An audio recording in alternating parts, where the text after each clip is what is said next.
Subscribe करें हमारे YouTube channel साधना gold को और पाएं वीडियो सबसे पहले। और हाँ, बेल आइकन दबाना ना भूलें।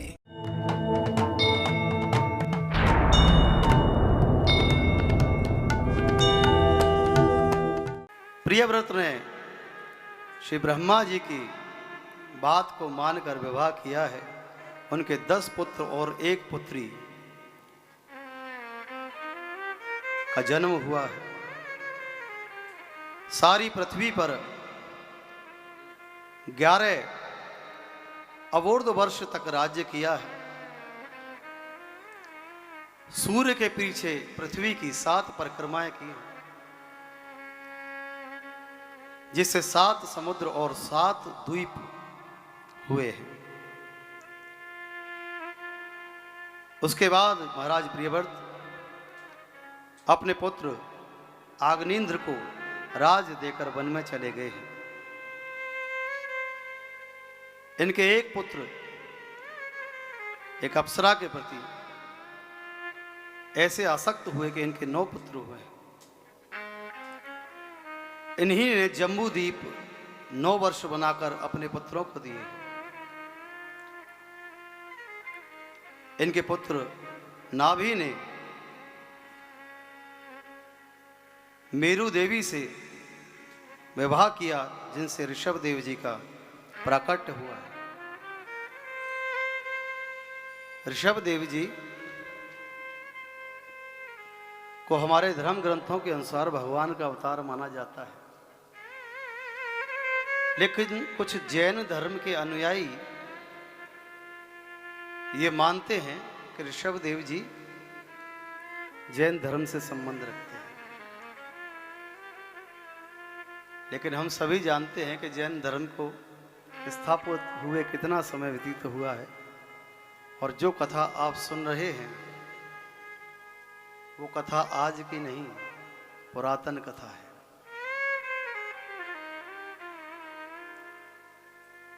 यहां ऋषभ देव जी का प्राकट्य हुआ।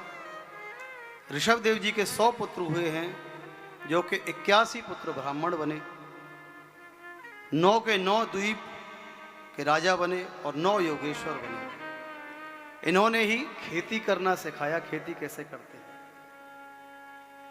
अन्न कैसे उत्पन्न करते हैं, अंक लिखना सिखाया, अंक बनाना सिखाया। जो अक्षर होते हैं ना, छोटा बड़ा का खा गा खा, अंक बनाना सिखाया, वर्ण बनाना सिखाया, अक्षर लिखना सिखाया।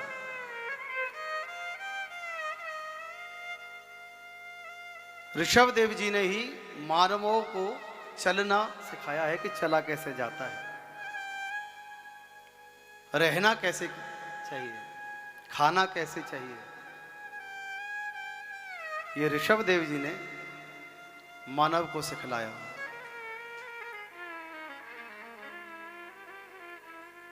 इन्होंने अपने पुत्रों को ये उपदेश दिया कि जीवन भोग के लिए नहीं, जीवन योग के लिए है। बंधु, अगर कथा पर ध्यान दें आप, तो श्रीमद् भागवत जी की कथा ऐसी है जो कि मृत्यु को तो सुधारती ही है, लेकिन जीवन कैसे जिया जाए ये भी सिखलाती है। ऋषभ देव जी अपने पुत्रों को उपदेश देते हैं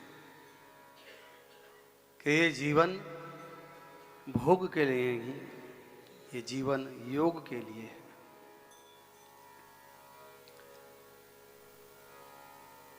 इसके बाद ऋषभ देव जी अपने बड़े पुत्र भरत को राज्य देकर वन में चले गए हैं। भरत जी ने 1 करोड़ वर्ष तक राज किया है। पॉसिबल लगता है? अब लगाइए, 1 करोड़ वर्ष तक तो राज किया है, उम्र कितनी होगी? 1 करोड़ वर्ष तक राज्य किया, और उसके बाद पुलहाश्रम में, जिसे हरिहर क्षेत्र कहते हैं, भजन करने के लिए चले गए। नदी किनारे बैठकर भजन कर रहे हैं।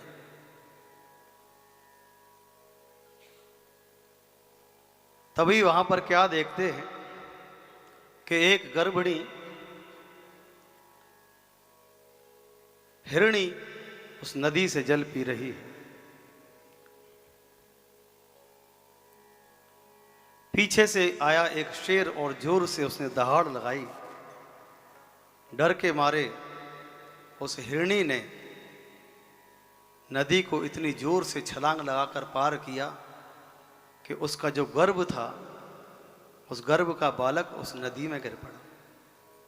और भरत जी इस दृश्य को देख रहे थे। दौड़ते हुए पहुंचे, हिरण के बालक को अपने साथ ले आए। अब छोटा सा बालक कैसे दूध पिए, कैसे जल पिए। अब भरत जी महाराज उसकी सेवा में लग गए।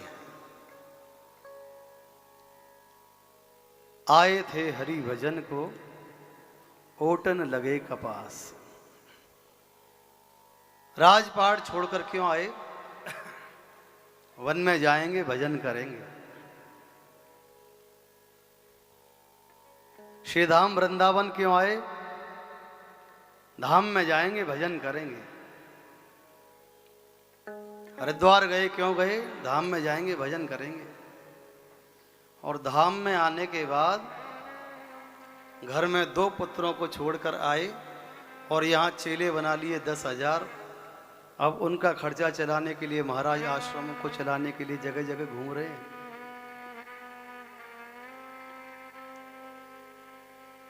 क्या यही उद्देश्य था घर से आते समय? उद्देश्य तो ये था कि जंगल में जाएंगे, भजन करेंगे।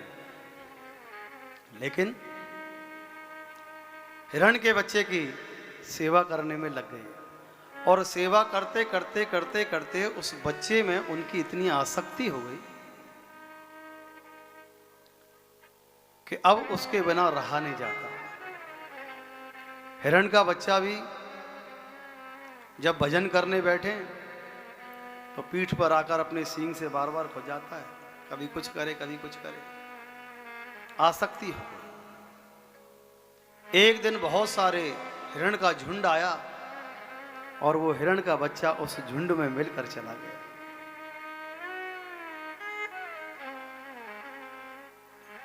अब भरत जी महाराज ढूंढते हैं, अरे उमरक का बच्चा कहाँ गया? कोई शेर तो नहीं ले गया, कहीं चला तो नहीं गया। चारों ओर उसे ढूंढने लगे और ढूंढते ढूंढते उस मृग की याद में, उसके प्रेम में, उसके विरह में भरत जी ने अपने प्राण त्याग दिए।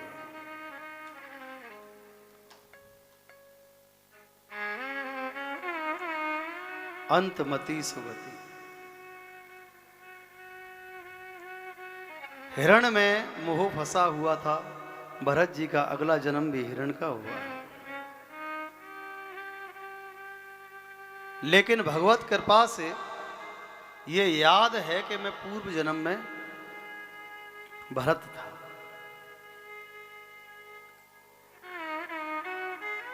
हिरण के वेश में होकर भी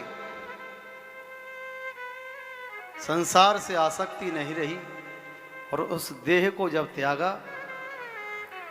तो फिर वो अगले जन्म में पुनः भरत के नाम से जन्म लेते हैं। एक ब्राह्मण कुल में सबसे छोटे हैं लेकिन सबसे तगड़ी खुराक है। अगर भोजन करने के लिए बैठते हैं तो कोई तो कहता होगा 1 रोटी खाएंगे, कोई कहता होगा 2 रोटी खाएंगे। वो ऐसे बिलान से नापते थे, इतनी रोटी रख दो। घर वाले बड़े परेशान, काम धाम कुछ करता नहीं, दिन भर खाता रहता है। घर वालों ने, भाइयों ने सोचा एक काम करते हैं, क्या भरत जी भैया। अच्छा, सबसे बड़ी विशेषता क्या है कि ना किसी काम के लिए बोलना ही नहीं, क्योंकि इस जन्म में आकर भी उनको ये याद है कि मेरा पूर्व जन्म भरत का था और एक हिरण की आसक्ति के कारण मुझे हिरण ही बनना पड़ा, तो इस जन्म में मेरी आसक्ति कहीं ना फंसे, ताकि मुझे अगला जन्म भी फिर कहीं ऐसे लेना पड़े।